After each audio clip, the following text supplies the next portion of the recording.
So to understand how ayahuasca and soma work through a non-dual tantric map, what we want to understand is how these medicines are releasing emotion and patterns that we have stored in the body-mind. And so it's important to understand this idea of karmic knots. What are karmic knots? Karmic knots are mental impressions that we receive throughout life.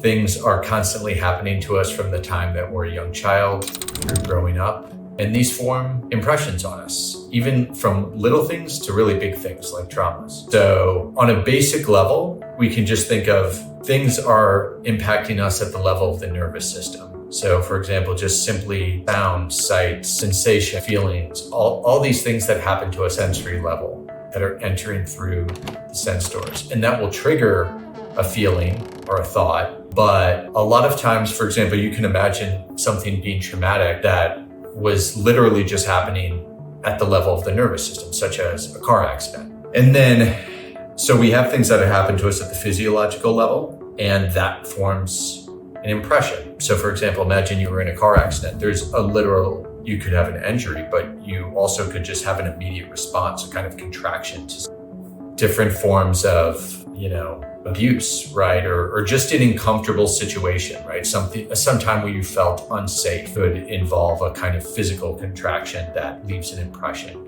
in the body. Could be a physical fight. It could be a time when you were resisting it or felt scared. So that's an example of karmic knot that could start to form at literally just the level of the nervous system. And then up from the physiological level, we go to the psychological level. So we start to form stories around what happened to us. Understandably, the mind is a meaning-making machine. And so that's another level of it. So then when we have a kind of impression that's stored in the body, a karmic knot, when that gets triggered by something and that activates or floods us with a past impression or memory or feeling, that can trigger a feeling or can trigger a thought. And then that thought turns into another thought. It turns into a story. And so that's another level up, is not just the physiological level, but the psychological level.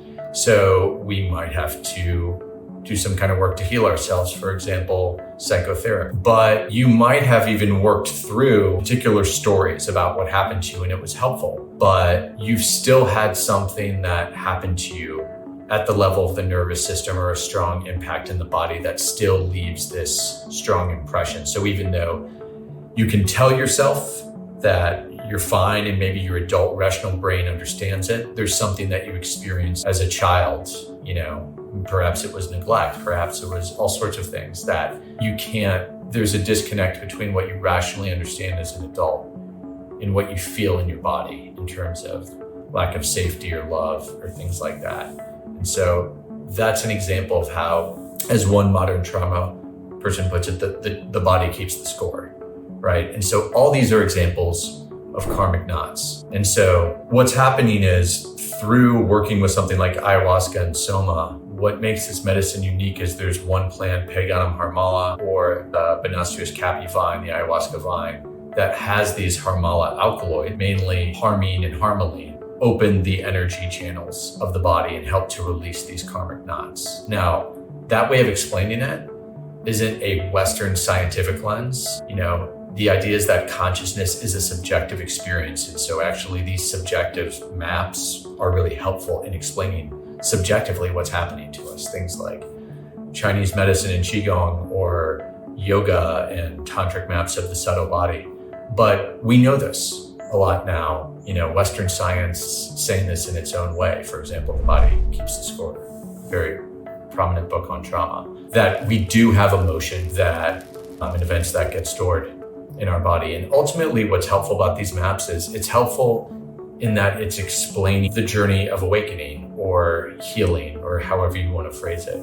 This is a really, really important part of how this medicine works. This is very in line with a non-dual tantric view, which is just explaining how the process of awakening works, spiritual awakening. And that's why traditionally these traditions would use something like physical postures in Hatha yoga or Qigong in Chinese medicine and Taoism to help prepare the body for breath work and then meditation in more subtle forms. that would bring one into, it depends on the tradition, but let's say from a non-dual tantric perspective, a recognition of the non-dual nature of awareness or a deepening into the reality of interdependence. But in order to do that, what we're doing is we're going from gross, like the physical body, to the subtle, through the nervous system, through different layers of the mind. And there has to be a kind of refinement of the body-mind that begins with the more coarse layers going through to more subtle, and ultimately just to the most subtle layers of consciousness. So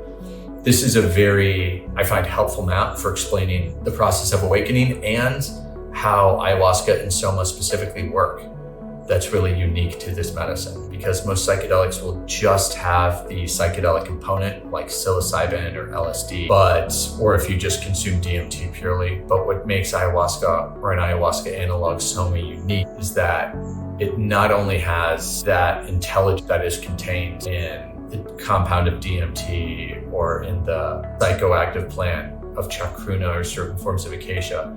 It really is about the intelligence, or let's say, I guess it's a different form of intelligence, but we'll just say the power of the hormonal alkaloids to open the channels of the body. And then once those channels are open through the hormonal alkaloids, the intelligence of the DMT through chacruna or certain forms of acacia helps to push through and release a lot of those knots. So ultimately it is about the synergy of the two plants. But really this is just the important thing to understand. This medicine is working in many different ways, and we can use different maps to understand it, which are all very legitimate from their own perspective, but it's helping to really release emotional patterns, deeply held emotional patterns that are stored in the body. And an important way to do that is through untying these controls in the body and refining the body-mind.